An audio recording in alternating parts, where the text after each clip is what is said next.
Hello guys and welcome to Vlogging Project. Today we're gonna have a look at something interesting, the Sharp A1, also known as the Sharp Z2 in Taiwan. It says LeEco inside, but what does that mean and is it any good for 150 bucks? Let's find out. Okay guys, so let's start with the unboxing. Sharp logo here, LeEco inside. I'm gonna explain what that means a little bit later on. We've got our USB Type-C cable, power brick, silicone case. I've never been a case guy myself, but ever since I broke the screen on my Yoto phone 2, I'm using cases on my review devices. We've got our books here, as well as SIM ejection tool.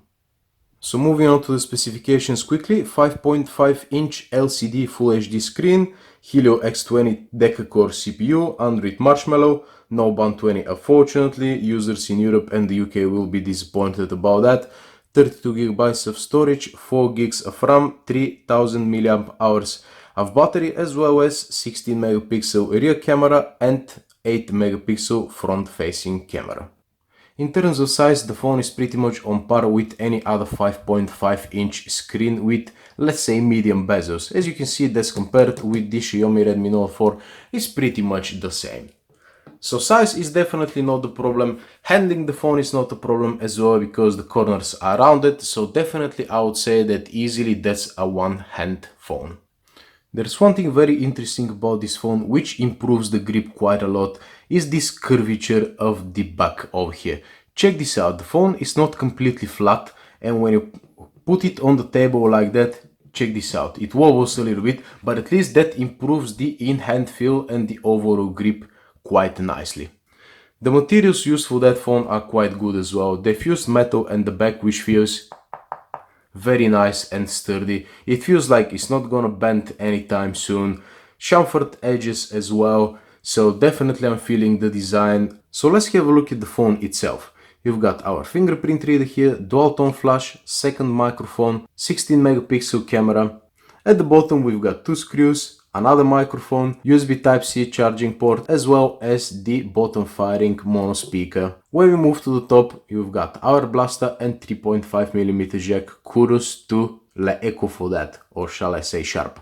On this side, we've got our SIM tray.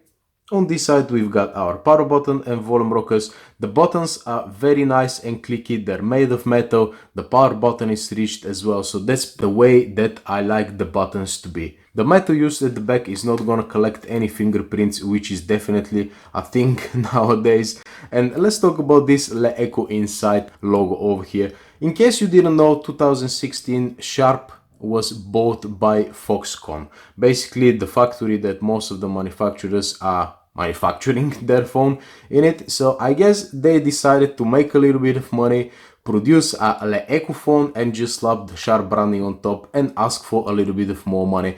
And unfortunately that's the case. Although you've got the Sharp logo, that's completely a LeEco S3, which I'm gonna link in the description down below. You might check it out. The current price of this phone is about $150 and the LeEco S3 is about $110, which is essentially the same phone with a different logo. But anyway, moving on to the front, we've got our speaker grill, which is quite interesting, I would say. It looks like a shower a little bit. You've got our 8 megapixel camera, notification LED and a bunch of sensors. And coming around to the bottom of the phone, we've got our capacitive buttons over here, which I would prefer that they were inside this big bottom bezel here, but I really don't know why I decided to put them on the screen. But anyway, it is what it is. And now when we come back to the fingerprint reader, let me tell you that that's one of the best fingerprint readers available right now, and I was actually surprised that it's so quick, especially considering the price of this phone. Check this out.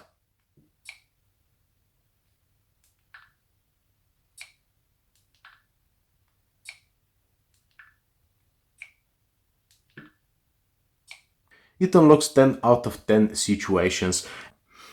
So the screen is 5.5 inches, LCD IPS screen, nothing spectacular, but I've definitely seen better screens for the same price. This one is okay, gets the job done, but keep in mind it doesn't get very bright. As you can see, that's already maximum brightness. The screen visibility outdoors is not very good as well. The panel itself is a little bit over sharpened and is on the blue side. Let me show you. You've got some controls over here in the settings. When you go to display, you can go to color mode and change to natural, soft, vivid, LeEco, and now you can say, oh, you can put it on soft and the display is a little bit better. Well, the display is green at the moment. I'm not sure if you can tell on the camera. Natural, vivid, LeEco, the difference is very small, so basically you gotta keep it on vivid, but anyway, it's way too blue to my lighting. And let me show you a couple of wallpapers. Check this out.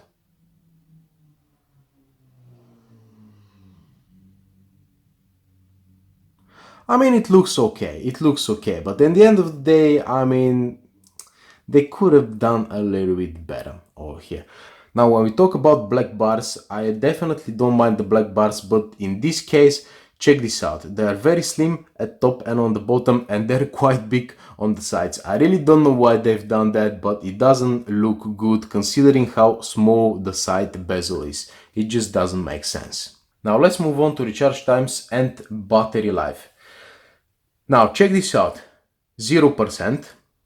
In half an hour you've got 52%. That's very quick, guys. 1 hour gives you 86%, 1 hour 15 minutes 93%, and you're getting 100% at 1 hour 34 minutes. Considering that the battery is 3000 milliamp hours, it's basically pretty much on par with the fastest Snapdragon charging phones, and that's a MediaTek Helio.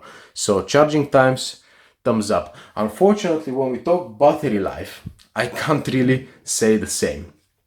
One of the reasons that you should be following my channel is that you can get a real-time battery statistics unlike many other channels.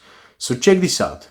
Now, with this particular phone, I managed to conduct two different battery tests. The first scenario is when both of the SIM cards were active and the phone was used only for conversations, nothing else. And as you can see, I managed to get 4 days, 11 hours out of it with 9% battery left. You might think that that's a phenomenal results, but once again, have a look at this phone. There's the U-Fly, completely unknown Chinese phone, and at the moment I'm using the phone with the same dual SIMs, and I got 4 days, 2 hours, and I've got 31% left, and it has the same 3000 milliamp hours of battery. So good, but not that impressive. And now let's move on to the real battery test, my everyday daily driver with one SIM card. Lots of heavy use, maps, gaming, and 4G were available. So check the results out. 2 hours 11 minutes with 4% left.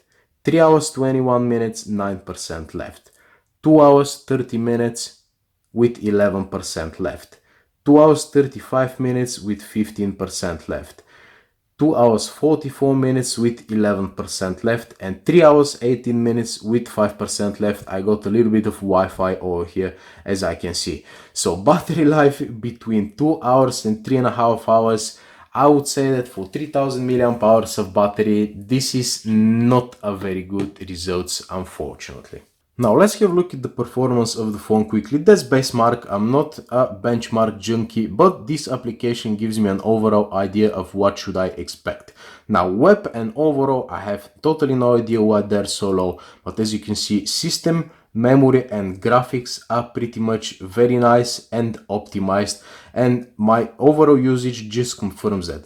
Check this out. The phone is very nice and snappy. No matter what application you open up, it opens up quickly. Maybe the loading times are not the fastest one out there, especially compared to the latest Snapdragon chips, but once you're inside the application, everything is very nice and smooth. As you can see over here, multitasking, you've got 4 gigs of RAM, so you've got totally no problems multitasking. The apps stay in the memory quite long, so performance wise, definitely thumbs up. Now when it comes down to gaming, every time I do an Epic Citadel check just to see what kind of gaming performance should I expect, and this phone didn't disappoint either. Check this out. That's my screenshot for Epic Citadel. Full HD resolution, 48.9 FPS, and that's pretty good. It's not the best one, but it's pretty good. But I'm happy to report that once you open up a game, the gaming performance is very nice and smooth. Let me check this out. Let's have a look at Hot Wheels.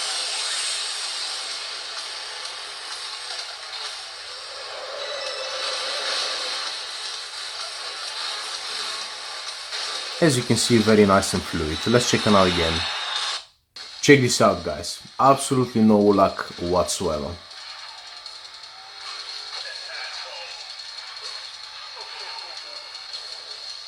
Let's see if we're gonna destroy this guy. Yes, yes, yes. So basically, gaming performance, I would say that it's on the, let's say, Snapdragon 820. Maybe, probably. So gaming performance, thumbs up again. Now let's have a quick look at the software, guys. I really love LeEco's take on the software. Pretty much clean stock Android with only a couple of applications installed, which is my LeEco, which is understandable. Phone manager, remote control for the R blaster and screen recorder, which all of them are to your benefit. Absolutely no bloatware seen anywhere on the phone. Now the two things that differentiates this phone from the other phones is, check this out. You can hold this button here to switch off the screen. How cool is that? And the other thing is that when you pull out the notification shade over here, you've got no quick settings here, you've got only your notifications. When you press this button though, you're getting a lot of like a control panel with all kind of shortcuts here, another shortcuts here, media player here, brightness control here, your multitasking is here as well, you can swipe it like that. So that's quite nice and handy. And let me tell you, once you get used to this kind of, you know, layout with all the other phones, you're gonna see why this button is not doing anything. But anyway, that's really nice to see. And the other nice thing that I like is that you can actually rearrange those buttons. To do that, you gotta go to accessibility, and it's a little bit hidden. You press this grayed out setting over here and you change their order. That's really neat. When we go to settings, everything is really nice and sharp. There is no theme support at this particular phone, but at least it's white background with colorful icons, so no problems here. And we come to the only problem that I have with this phone, and is that it's running an outdated version of this software. Android 6.0, 5th of August 2016. Now, this phone is running a software where the phone wasn't really released when this software was released, which is very strange, which means that it's not very much optimized for this phone. So basically you're having totally no ways to update the phone whatsoever, because you've got no, you know, OTA updates menu in the phone anywhere. So probably you can flash something else, but the phone works the best as it is at the moment. So if you care about updates, well, you're not going to be very happy with the lack of them.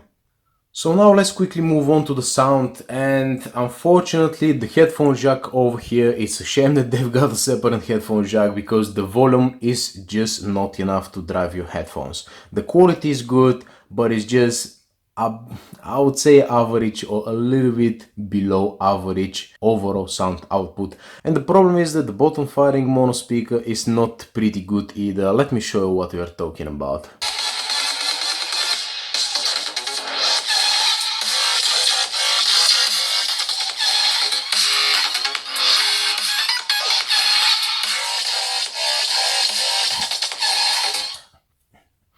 So yeah, the quality of the sound is not very high, but at least the speaker is loud enough in most circumstances, especially when you cup it with your hand like that.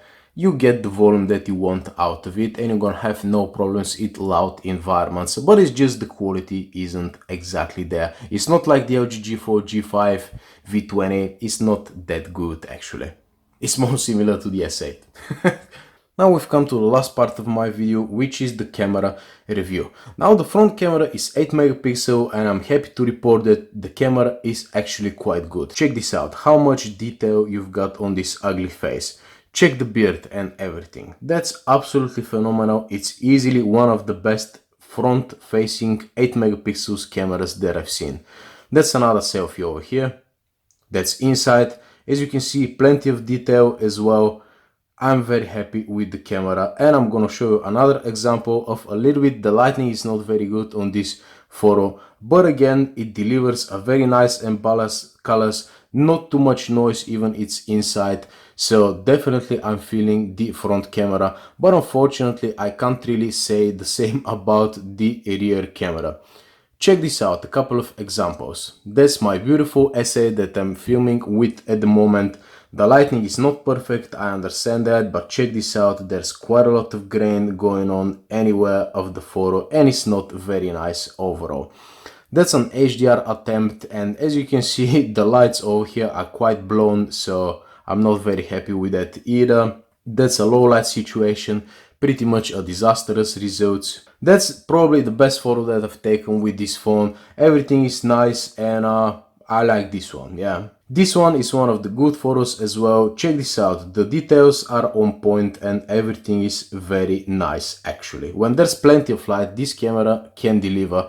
And even on this photo is getting a little bit dark already and the colors and everything else are quite nice. The details are nicely preserved as well and the text is readable. This one is quite good as well, I've got totally no complaints with it. Over here we've got another good example of the dynamic range. It's not the best out there, but it's definitely better than quite a lot of the cheap, crappy Chinese phones. This photo as well, you can check the sharpness and everything. It's actually quite nice. It's good, yeah. And that's another nighttime photo which is absolutely disastrous. Check this out. Over here is my new low light benchmark with just a little bit of lightning. As you can see how much light it goes to the sensor and the results are pretty much terrible. And with flash the results are not very good as well. Check this out, you can't really read anything of those books over here. So overall the camera, if you have good lighting, you can get quite a good photos, but if the lighting is bad, you're getting a pretty bad photos. The camera application is pretty much bare bones, it's quite simple and it definitely gets the job done. There is no HDR option though, but the thing that I like is when you go to settings over here, you can resize your picture to 12 megapixels 16:9 aspect ratio. So basically all the photos that you saw were 12 megapixels 16:9. And now let's have a look at the video capabilities. Hello guys and welcome to LeEco Project. What a lovely day in London today, 22 degrees, nice and sunny, and what better time to test the video capabilities of the Sharp A1 or Z2 depending on your region. The camera app is very simple and it doesn't have any kind of options for stabilization whatsoever, so I'm really not sure what we're gonna come up with. But let's check this beautiful chart over here quickly. Let's shake the camera a little bit like that to see the stabilization, and yeah, pretty much that's it guys. Oh, by the way, let's test the autofocus quickly. Let's see what do we have here. The autofocus unfortunately doesn't seem to work at all while on videos, but yeah, anyway. Now as you saw from that video, the details are pretty much bad. There is totally no stabilization whatsoever and there is no autofocus. The only thing that I like about this video is the noise cancelling because of the second microphone here, but apart from that the video is pretty much unusable. So where does it leave us with the Sharp A1/Z2 guys? Should you buy it for $150? And I can easily say no. Simply because that's a rebranded LeEco S3 which is available for just $110, which I'm gonna link in the description down below. It's just the logo is different. Of course, the design is pretty good, the fingerprint reader is pretty good, the gaming performance and the overall performance is excellent on this phone, but the audio is a letdown, the camera is a little bit of a mixed bag, and the battery life is pretty much ridiculous. So at this price point, although you're not paying that much, I can easily recommend this Xiaomi Redmi Note 4, which is overall the better phone, and the battery life lasts 3 times longer than the Sharp A1.